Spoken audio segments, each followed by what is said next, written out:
존경하는 국민 여러분, 그리고 해외에 계시는 재외국민 여러분, 안녕하십니까? 자유한국당 대통령 후보 당당한 서민 대통령 기호 2번 홍준표입니다. 공식 선거운동이 시작되고 하루에 수백 킬로미터를 다니고 있습니다. 우리나라가 결코 작은 나라가 아니라는 걸 새삼 느끼게 됩니다. 몸은 힘들지만은 삶의 현장에서 많은 분들을 만납니다. 제게는 너무나 고맙고 소중한 시간입니다. 전국을 다니면서 제가 가장 많이 듣는 말씀은 안보와 경제입니다. 그래서 오늘은 여러분들께서 가장 많은 걱정을 하시는 안보와 경제를 중심으로 말씀드리고 싶습니다. 먼저 홍준표의 안보 정책을 말씀드리겠습니다. 우리 안보가 위기입니다. 지금의 북핵 위기는 과거 수십 년간의 안보 위기와는 차원이 다릅니다. 김정은 정권을 옹호하는 좌파 정권이 들어선다면 미국이 우리와 상의도 없이 북한을 선제 타격할 수도 있는 일촉즉발의 상황입니다. 우리의 안위가 우리의 의지와는 무관하게 결정될 수도 있는 엄중한 현실입니다. 좌파 정권 10년 동안 햇볕 정책이란 이름으로 북한에 퍼다준 돈이 무려 8조가 넘습니다. 그 돈이 북한의 핵개발 자금이 되어 핵공갈, 핵공포로 돌아왔습니다. 좌파 정권 10년이 국가 안위를 벼랑 끝으로 내몰았습니다. 다장간의 외교를 통한 북핵 해결도 이제 실패했습니다. 실패가 분명해졌다면 대응도 달라져야 합니다. 제가 대통령이 되면 힘의 우위를 통한 무장평화정책으로 대북정책을 일대 전환하겠습니다. 사드 배치 상반기 내에 완료하겠습니다. 사드 배치는 미국을 위한 조처도 아니고 중국을 위협하기 위한 조처도 아닙니다. 우리 국민의 생명을 보호하기 위한 생존 차원의 조치입니다. 전술 핵무기를 재배치해서 한반도의 핵균형을 이루겠습니다. 재래식 무기로는 핵무장에 대응하는 군사력 비대칭을 시정할 수가 없습니다. 핵무기는 핵무기로만 억제할 수 있습니다. 방어적 국방정책을 공세적 국방정책으로 일대 전환하겠습니다. 해병특수정 사령부를 신설하여 우리 군을 4군 체제로 재편하겠습니다. 북한의 특수전 전력을 능가하는 전투력을 확충해 나가겠습니다. 수세적 방어력이 아니라 압도적 공격력으로 전쟁을 억제하도록 하겠습니다. 사드 배치를 조속히 완료하고 전술핵 재배치를 통한 한반도 핵균형을 이루는 것이 한반도 평화구축의 기반입니다. 저는 국가의 안위와 국민의 생명이 걸린 이런 중차대한 문제에 대해서 모든 대선 후보들이 분명한 입장을 밝히고 국민의 선택을 받아야 한다고 생각합니다. 그런데 사드 배치만 하더라도 문재인 후보와 안철수 후보가 정확히 어떤 입장인지 국민들이 알지 못합니다. 알 수가 없습니다. 계속 말을 바꾸고 있기 때문입니다. 문재인 후보 처음에는 사드 배치 반대한다고 했습니다. 그러다가 최근에는 북한이 6차 핵실험을 강행하면 사드 배치가 불가피할 수도 있다고 했다가 또 이틀 뒤에는 다음 정부로 미루자고 했습니다.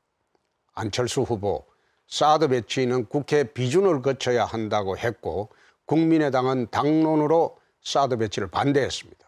그러다가 북핵 위기가 고조되니까 설거물이 자신은 물론이고 당론도 사드 배치 찬성으로 바꾸겠다고 했습니다. 하지만 국민의당은 지금도 여전히 당론으로 사드 배치를 반대하고 있습니다. 국가의 존망이 걸린 안보 문제에 대해서 이렇게 하루가 멀다 하고 말을 바꾸는 것은 대통령 후보로서 옳지 못합니다. 위기로부터 어떻게 국가를 지켜낼 것이냐, 어떻게 국민의 불안을 해소하고 안심시켜 드릴 것인가, 이것이 대통령 후보가 가장 먼저 국민께 답해야 하는 문제입니다. 둘째, 경제정책을 말씀드리겠습니다. 문재인 후보, 안철수 후보 두 사람 다 정세하겠다고 합니다. 세금을 올리겠다는 겁니다. 작년 한 해 우리나라 조세 수입이 처음으로 300조를 돌파했습니다. 318조 원입니다. 조세 부담률이 역대 두 번째로 높았습니다. 그런데도 세금을 더 걷겠다고 합니다. 더 걷어서 뭘 할 거냐? 묻지마 복지 하겠다고 합니다. 정세도 모자라서 국민연금까지 빼서 묻지마 복지에 쓰겠다고 합니다. 국민의 노후 자금인 연금을 빼서 부상보육, 임대주택, 노인시설 뭐 이런 데다 돈을 펑펑 써보겠다는 겁니다. 국민연금은 정부 돈이 아닙니다. 우리 국민들의 노후 자금입니다. 정세에서 현재 내 주머니를 털고 국민연금을 빼서 미래의 저금까지 털어가겠다는 겁니다.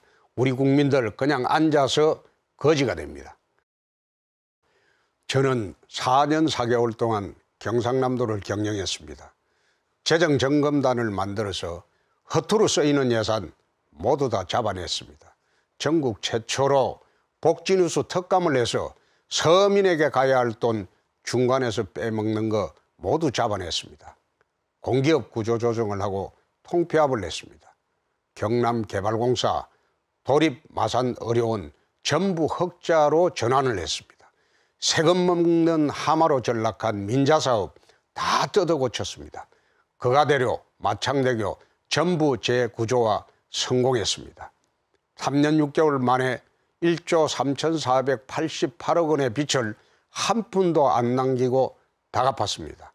땅 한 평 팔지 않고 오직 행정개혁과 재정개혁만으로 빚을 다 갚았습니다.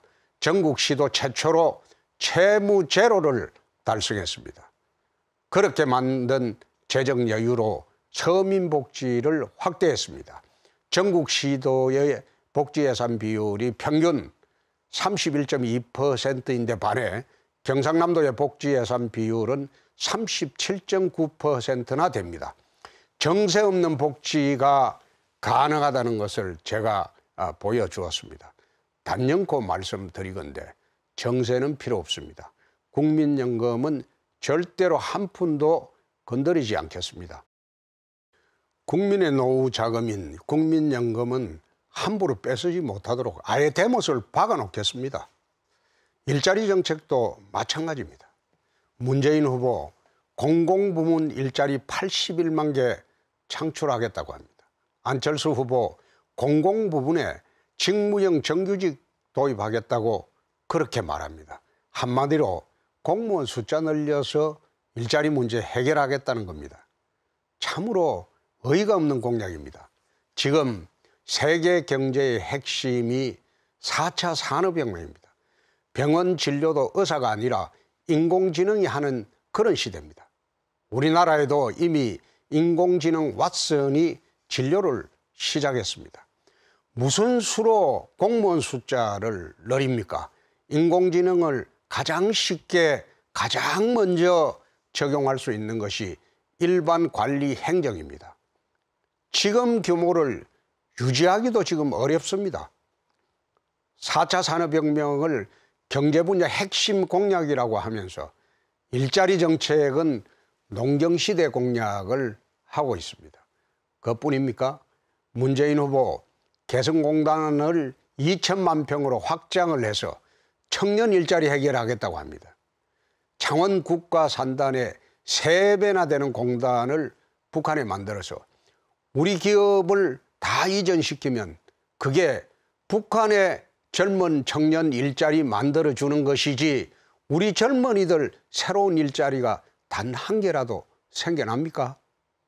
북한 청년 일자리 대책을 가지고 우리 국민들, 우리 젊은이들 속이는 것입니다. 일자리는 기업이 만드는 것입니다. 기업의 길을 살려서 기업이 자유롭게 경영을 하고 투자를 해서 더 많은 민간 일자리를 만들 수 있도록 정부가 뒷받침해야 합니다. 또 한 가지 노조 이야기 좀 하겠습니다. 좌파 후보들 경제 공약을 보면 이건 기업은 죽이고 민노총은 황제처럼 받들어 모시겠다는 것입니다. 대기업을 청산해야 할 경제적폐라고 합니다. 기업인은 아예 범죄인처럼 취급을 하면서 민노총의 행포에 대해서는 눈을 감고 있습니다. 지금까지 강성 기종 노조에 얹혀서 표를 받아왔기 때문에 민노총 눈치만 보는 것입니다. 우리나라 전체 임금 근로자가 1950만 명인데 민노총 가입자는 3.2%에 불과합니다. 이 중 70% 이상이 조합원 1000명 이상의 대기업 노조입니다. 평균 연봉이 1억 원이 넘고 일자리를 자식에게 세습하고 파업해도 월급은 꼬박꼬박 받는 황제 노조원들입니다. 직원이 필요해도 노조 허가를 받아야 하고 해고를 하려 해도 노조 허가를 받아야 됩니다. 하청업체 계약까지도 노조가 간섭을 합니다. 노조 때문에 국내 기업이 해외로 떠나가고 노조 때문에 외국 기업이 투자를 하지 않고 노조 때문에 새로운 청년 일자리가 생겨나지 않습니다. 청년 고용 절벽, 일자리를 독점하고 있는 민노총을 그대로 두고서는 해결을 할 수가 없습니다. 노조의 취업 독점이 청년 취업에 기울어진 운동장입니다. 이 기울어진 운동장을 바로잡을 수 있는 사람 저밖에 없습니다. 민노총과 싸워본 사람, 싸워서 이긴 사람 저밖에 없습니다. 경남도지사 시절 강성기종노조의 놀이터로 전락한 진주어려온을 저는 폐업을 했습니다. 민노총과 좌파들의 극렬한 저항에도 불구하고 폐업을 시켰습니다. 직원 250명에 하루 외래 환자는 200명, 직원 1명이 하루에 1명의 환자도 채 안 보는 병원 상상이 되십니까? 해마다 수십억 원의 적자를 내고 누적 부채가 300억 원이나 됐습니다.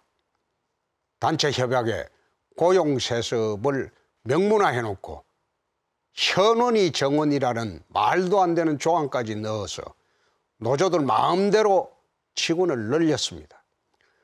의료 수익 대비 인건비 비율이 80%를 넘어갔습니다. 전직 도지사들도 모두 문제를 알았지만 노조가 무서워서 아무도 손대지 못했습니다. 폭탄 돌리기만 한 것입니다. 그래서 제가 했습니다. 도민을 위해 꼭 해야 할 일이었기 때문에 제가 폐업을 단행했습니다. 진주의료원 노조에 전국보건의료노조에 민노총에 좌파 정치권까지 총집결을 했습니다. 도청 송신탑을 점거하고 수천 명의 민노총 노조원들이 도청을 포위했습니다. 그래도 물러서지 않았습니다.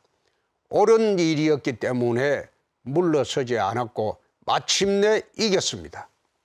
민노총의 취업 독점, 청년 취업에 기울어진 운동장 제가 꼭 바로잡도록 하겠습니다. 존경하는 국민 여러분, 이번 대선은 단순히 5년 임기 대통령을 뽑는 선거가 아닙니다. 대한민국의 미래를 이끌어 가야 하는 체제를 선택하는 전쟁입니다. 친북 좌파 정권을 선택할 것인지 위장보수 친북 정권을 선택할 것인지 아니면 자유 대한민국 수호 정권을 선택할 것인가에 대한 체제 선택 전쟁입니다. 1960년대 초반 아시아 두 나라의 정변이 있었습니다. 우리나라에는 박정희 정권이 들어섰고 미얀마에는 내윈 정권이 들어섰습니다. 당시 우리나라는 국민소득 70불의 세계 최빈국이었습니다. 미얀마는 풍부한 천년 자원을 가진 아시아 최대 부국이었습니다. 박정희 정권은 자유주의 시장 경제 체제를 선택을 했고 내윈 정권은 국가 사회주의 경제 체제를 선택을 했습니다. 반세기가 지난 지금 두 나라의 운명이 어떻게 달라졌습니까? 우리나라는 1인당 국민소득 3만 불 시대를 눈앞에 두고 있습니다. 국제 원조를 받던 최빈국에서 원조를 주는 공여국으로 탈바꿈한 세계 유일의 나라로 발전했습니다. 미얀마의 2015년 1인당 국민소득은 1,300불에 불과합니다.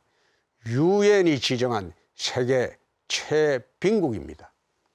어떤 체제를 선택하느냐에 따라서 한 나라의 운명이 달라집니다.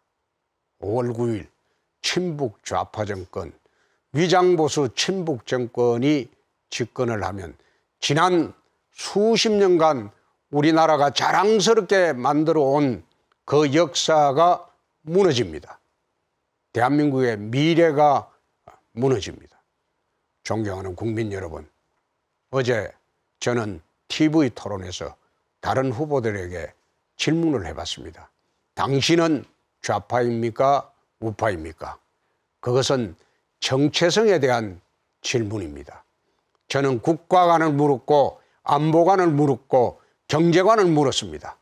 대통령 후보로서 당연히 대답해야 할 질문입니다. 국민들께서 반드시 들어야 할 대답입니다. 저는 당당하게 보수 우파 후보라고 말을 합니다. 반드시 자유 대한민국을 지키겠다고 약속을 했습니다.